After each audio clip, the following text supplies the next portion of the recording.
Faris, Teruni dan Melan boleh mendengar bunyi loceng penjual aiskrim walaupun mereka berada pada kedudukan yang berbeza. Kenapa? Tengok gambar ni. Okey, ada penjual aiskrim di tengah-tengah sini. Okey, kita ada Faris, ada Teruni, ada Melan. Okey, masalahnya, soalan dia, orang boleh dengar semua pelajar ini, budak-budak ini ataupun Faris, Teruni dan Melan boleh mendengar bunyi loceng ini. Melan boleh dengar, Faris boleh dengar, Teruni pun boleh dengar. Kenapa?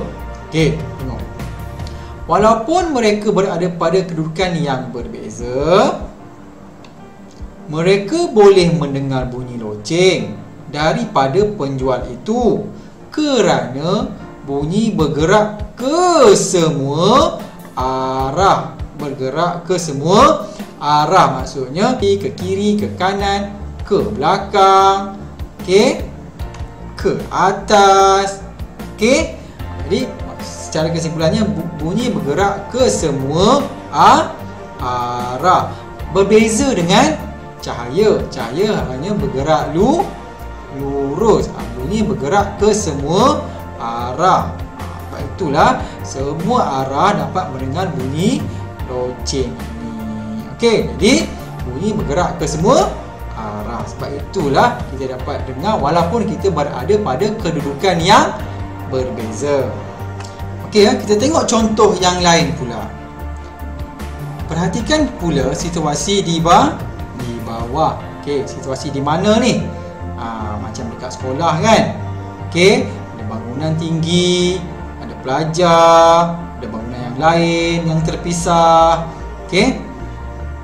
Mengapakah bunyi loceng sekolah dapat didengar oleh murid-murid di atas? Kita tengok. Loceng berbunyi ni, loceng kring kring. Okey. Pelajar dalam bilik ni mendengar. Sudah waktu rehat lah, dia kata. Lepas itu yang bangunan sebelah ni pula, masa sudah tamat, kita sambung kelas esok. Okey, dapat dengar juga kelas dekat sini. Beratur dulu kawan-kawan. Bangunan yang sebelah sini pun, okey, yang sebelah sini pun dapat dengar bunyi loceng ini. Kesimpulannya, semua sekolah daripada sini sehinggalah bangunan sini dapat mendengar bunyi loceng ini. Sebab apa? Berbalik kepada ayat ini, bunyi bergerak ke semua arah. Jadi sebab itulah semua orang dapat dengar bunyi loceng dalam sekolah ini kerana bunyi bergerak. Walaupun bunyi itu di hujung kelas ini, dia dapat didengari oleh ke semua arah dan orang yang berada pada arah yang berlainan. Sebab apa? Sebab bunyi bergerak ke semua arah. Bunyi bergerak ke semua arah. Boleh ya? Okay, jadi ada dua contoh. Satu contoh di sekolah, satu contoh oleh penjual aiskrim ni kan. Okay, menunjukkan bunyi bergerak ke semua arah. Okey, saya harap kamu dapatlah menyatakan bunyi bergerak ke semua arah melalui contoh-contoh ini. Jadi itu saja pembelajaran kita pada kali ini. Kita akan jumpa pada tajuk yang seterusnya, masih dalam tajuk bunyi lagi, iaitu memberi contoh fenomena dalam kehidupan harian yang menunjukkan bunyi boleh dipantulkan. Okey.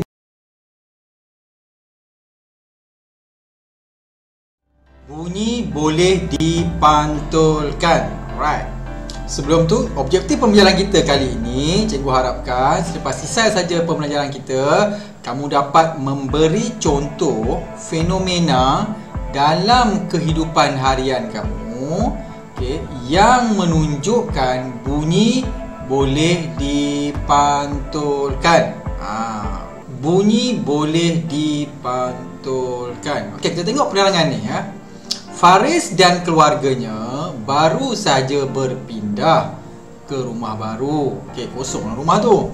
Ketika dia bercakap di dalam bilik yang kosong, dia mendengar semula suaranya. Okey, nampak ni? Okey, ni Faris. Dia cakap hello, hello, hello. Ada berulang-ulang suara Faris. Kenapa perkara itu berlaku? Okey, kita tengok penerangan cikgu ni. Apabila bunyi terkena pada suatu permukaan yang keras. Ya. Bunyi terkena pada suatu permukaan yang keras, bunyi akan dipantulkan semula. Maksudnya bunyi itu boleh dipantulkan semula macam tu. Toing. Okey, dia terkena pada lantai ke, terkena pada dinding, terkena pada siling. Asalkan dia keras, bunyi itu akan dipantulkan semula. Jadi sifat bunyi yang seterusnya, bunyi boleh dipantulkan.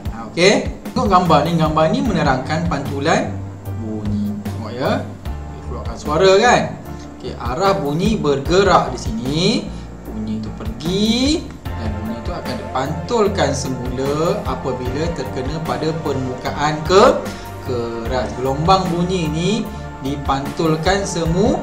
Ini arah bunyi bergerak, arah pantulan bunyi dia pergi balik pada sumber bunyi tersebut. Asal daripada sini, daripada Faris, bunyi itu dikeluarkan, arah bergerak, lepas itu dipantulkan semula pergi kepada Faris. Sebab itu Faris boleh mendengar bunyi suara dia semula. Okey. Itu penerangan ringkas berkenaan dengan pantulan bunyi. Sekarang ni kita tengok contoh lain pula. Okey. Perhatikan contoh pantulan bunyi yang lain di sekeliling kita. Kita tengok contoh yang pertama ni. Okey. Menjerit di dalam gua. Okey, gua kan keras kan, batu kan, banyak ruang-ruang yang keras di dalam gua kan. Jadi apabila kita menjerit dalam gua, suara kita tu akan dipantulkan semula dan bunyi suara kita akan dipantulkan semula. Ini contoh fenomena yang berlaku di sekeliling kita, menjerit di dalam gua. Okey. Yang seterusnya kita tengok menjerit di dalam dewan yang kosong. Okay, dewan kosong, ini dinding dewan ni apabila kita jerit suara kita akan didengari berulang-ulang.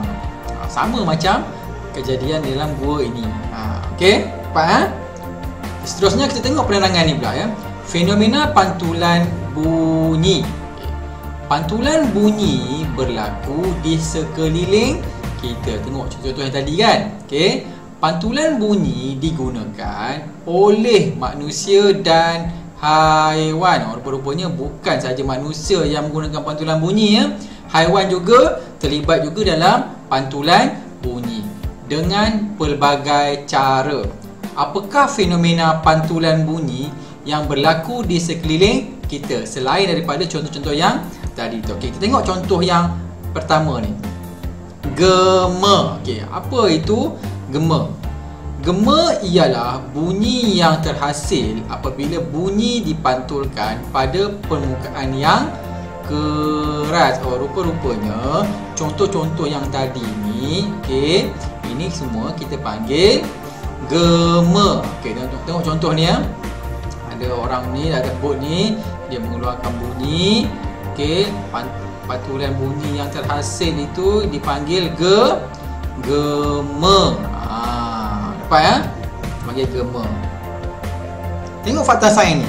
Dalam bidang perubatan, pantulan bunyi ultrasonik digunakan untuk mengesan organ di dalam badan pesakit atau bayi di dalam kandungan. Rupa-rupanya alat dalam hospital ini menggunakan teknologi pantulan bunyi supaya dia tahu ada objek dalam perut ataupun organ manusia ni. Betul nampak? Okey, komputer ni tunjuk apa yang berada dalam perut wanita mengandung ni. Dapat kesan ada objek ni, ada bayi dalam perut ni kan. Bentuk dia pun kita boleh tahu. Itu teknologi yang melibatkan pantulan bunyi. Fenomena pantulan bunyi yang seterusnya adalah ultrasonik. Apa itu ultrasonik? Tengok penerangan dia. Ultrasonik ialah bunyi yang tidak dapat didengar oleh manusia. Manusia tak boleh dengar bunyi ultrasonik ni. Jadi tetapi dapat didengar oleh haiwan seperti kelawar, ikan lumba-lumba dan ikan paus untuk memandu arah dan mengesan lokasi masing-masing. Rupanya ultrasonik ini digunakan oleh contoh ni macam ni, kelawar ni, untuk menjalankan aktiviti dia lah. Bila dia mengeluarkan bunyi ultrasonik ni kena pada serangga yang lain dan dipantulkan semula bunyi tersebut, dapat kesan, kelawar dapat tahu ada objek ataupun serangga di hadapan. Itu sebagai sumber makanan. Dia menggunakan sumber bunyi ultrasonik ini untuk mencari makan dan juga mengelakkan daripada dia bertembung sesama sendiri. Kelawar banyak dan dia terbang rapat-rapat. Macam mana dia pastikan supaya dia tak berlanggar sesama sendiri? Dia menggunakan bunyi ultrasonik ni, dan kelawar bergerak pada waktu malam gelap, tapi diorang tak berlanggar sesama sendiri disebabkan bunyi ultrasonik ni yang dikeluarkan oleh kelawar ni lah. Okey, begitu juga dengan ikan lumba-lumba dan juga ikan paus untuk mengesan lokasi mangsa masing-masing. Macam mana? Kita tengok. Ikan paus juga mengeluarkan gelombang ultrasonik ni apabila terkena pada ikan. Contoh ada ikan sini kan, kena pada ikan. Okey, pantulan daripada ikan tu akan kembali kepada ikan paus, dan ikan paus boleh dapat tahu ada makanan di hadapan dia dan dia boleh makan. Selain daripada kelawar, ikan paus pun juga menggunakan ultrasonik. Okey, fenomena yang seterusnya adalah sonar. Apa itu sonar? Sonar ialah teknologi pantulan bunyi ultrasonik yang digunakan untuk mengesan objek di dalam air. Rupanya sonar ni menggunakan teknologi pantulan bunyi ultrasonik ni. Okey, gunakan pantulan bunyi ultrasonik, dia kesan objek dalam air. Contohnya kapal ni ada teknologi tu, dia gunakan, dikeluarkan gelombang ultrasonik. Okey, disebabkan hanya haiwan saja boleh mengeluarkan gelombang ultrasonik, jadi manusia mencipta alat sama macam haiwan juga boleh keluarkan gelombang dan pantulkan, dan gelombang itu akan dipantulkan kepada kapal untuk mengesan objek-objek di bawah laut, di dalam laut ni, untuk kesan-kesan kapal karam, untuk mengesan haiwan-haiwan dan benda-benda yang di bawah dasar lah menggunakan teknologi sonar ini. Jadi kes-kes kapal karam banyak dijumpai apabila kita menggunakan teknologi sonar ni. Okey. Jadi itu saja penerangan cikgu berkenaan dengan tajuk pantulan bunyi ini. Kita ada sonar, kita ada ultrasonik, kita ada gema. Okey. Dan kita dah tahu hari ini, okey, contoh-contoh fenomena dalam kehidupan harian yang menunjukkan bunyi boleh dipantulkan. Alright. Jadi kita akan jumpa pada tajuk yang seterusnya, iaitu memerihalkan bunyi yang berfaedah dan bunyi yang memudaratkan dalam kehidupan harian kita. Okey?